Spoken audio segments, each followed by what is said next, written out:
чухал анализын дотоод зах зээлийн дугаар эхлэхэд бэлэн боллоо. За өнөөдрийн сэдвүүдээр хэлсэн маш сонирхолтой сэдвийн талаар ярилцсан. Буюу Монголын хөрөнгийн бирж дотоодын хувьцаануудын ногдол ашиг дээр анализ хийнэ. За та бүхэн хөрөнгийн биржийн сайт дээр харж байгаа бол ногдол ашигтай холбоотой дата мэдээлэлүүд, түүр датанууд өнгөрсөн хугацаанд байж идэг. Тэгэхээр өнөөдөр бид нар түүн дээр үндэслээд хэд хэдэн анализ хийн холбогдох слайдуудыг бэлтгэлээ. За ингээд шууд агуулгад орцгоё. За эхлээд том зургаар нь хараад үзвэл ерөөхдөө бол дээдлийн график дээр харагдж байгаа сүүлийн 5 жилийн хугацаанд хөрөнгийн биржийн нийт олгосон ногдол ашигын хэмжээг тухайн жилээр нь харгасан байна. За ягаан өнгийн хэвтэй график дээр тухайн жилд олгосон ногдол ашигаа төлсөн компаниудын тоог илэрхийлж байна.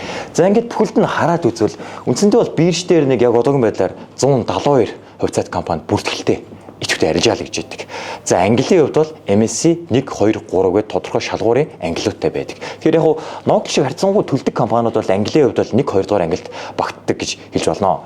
За нийт 2024 онд Монголын компаниуд бирж дээрх компаниуд нийт 974 тэрбум төгрөг буюу 1.80 төгрөгийн ногдол ашигыг хувьцаа эзэмшигчтэй аль хэдийн олгожээ. За эдлээ өнгөрсөн хугацааны ингээд өсөлтийн хувийг нь хараад үзвэл өмнөх онтой харьцуулахад бол үндсэндээ 50% өсчихсөн буюу маш сайн үзүүлэлттэй.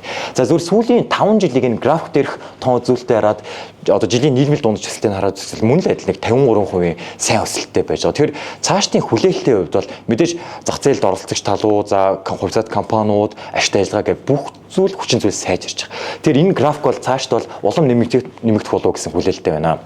За ингээд хараад 2024 онд нийт 46 компани 974 тэрбум төгрөгийг олгосон нь харагдчихна. За өнгөрсөн жилийн хугацаанд бол мөн өндөр 649 тэрбумыг 36 компани олгосон байна. За өмнөх 3 жилийг хараад үзвэл нэг дунджаар нэг 37 орчим компаниуд ногдол шиг олгорын дээрс харагдж байна. За одоо хэдlээ яг аль салбарын ямар компаниуд хэр зэрэг ногдол шиг өгөөд байгаа. За түүн дундаа ногдол шигээр тэргүүлэх компаниудыг хэдlээ онцлоод нэг бүчлээ хараад үз.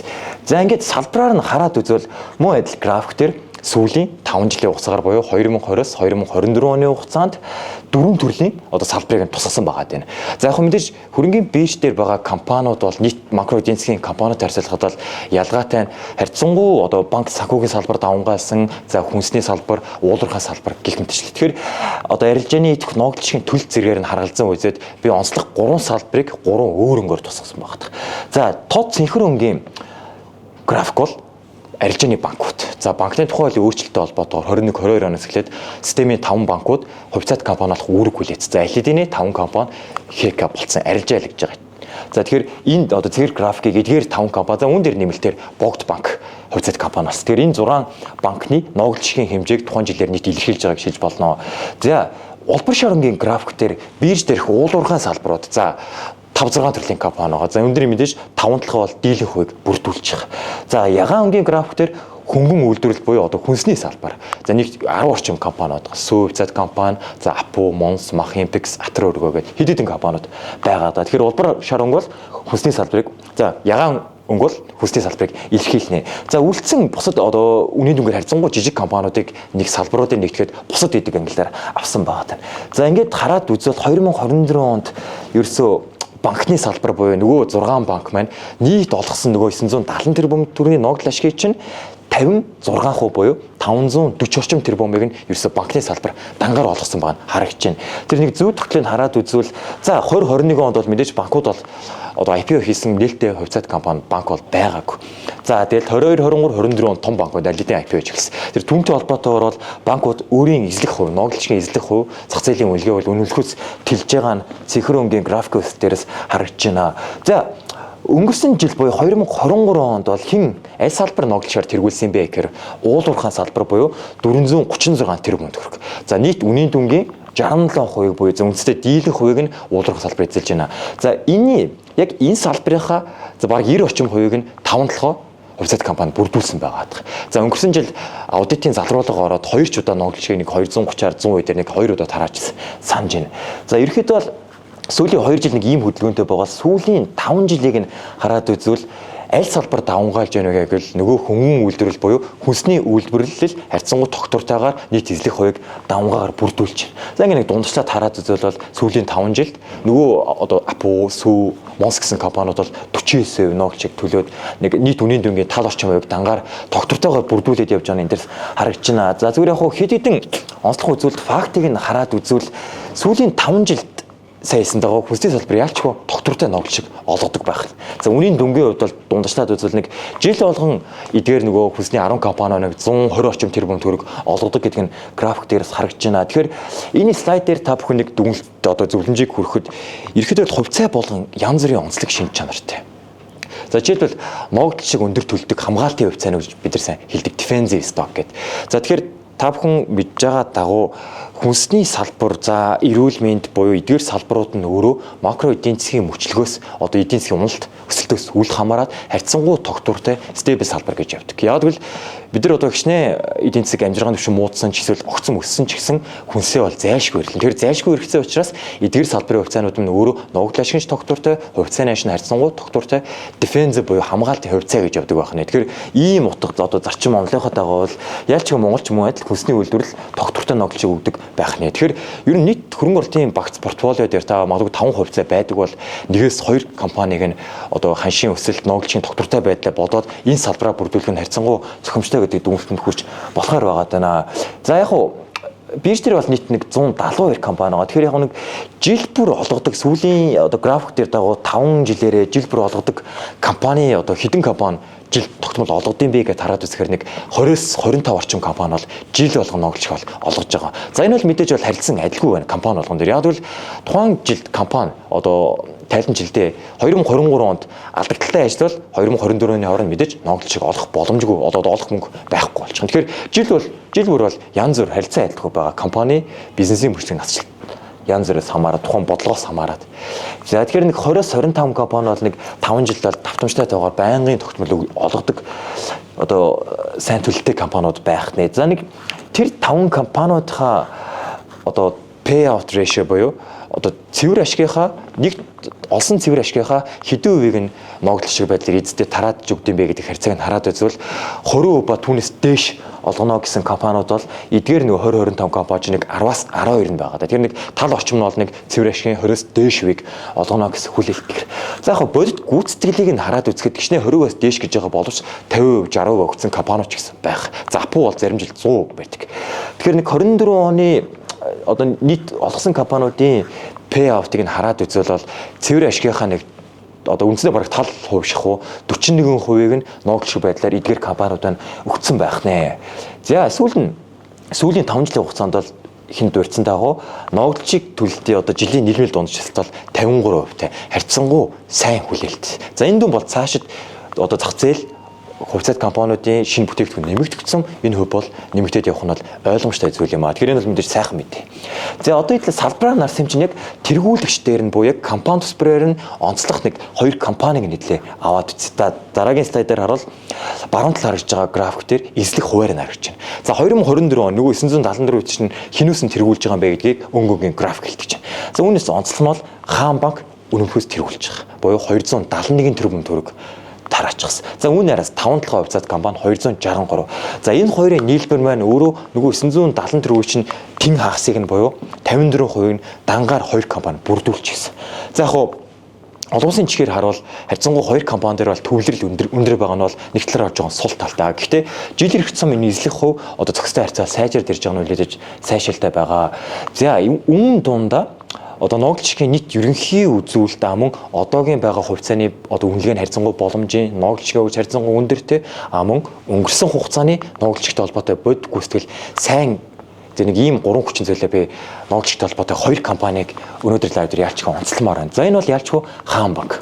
За Хаан банкны ногдлчгийн бодлого бол хамгийн сайхан маш ойлгомжтой байдаг буюу тузан шийдвэрээрээ бид нар цэвэр ашигынхаа тухайн жил цэвэрштэй ажиллавал 40-с 60%-ийг нь за хамгийн доотлолтой 40%-аас дээшвийг ногдол шиг байдлаар тараана гэд бодлого баталчихсан байдаг. Тэр хөрөнгө оруулалт бидний зүгээс бол маш ойлгомжтой л доо. Яг бол авах ногдол шиг нь бол тодорхой байна гэдэг бол бидний мөнгөөс бол ойлгомжтой болж байна.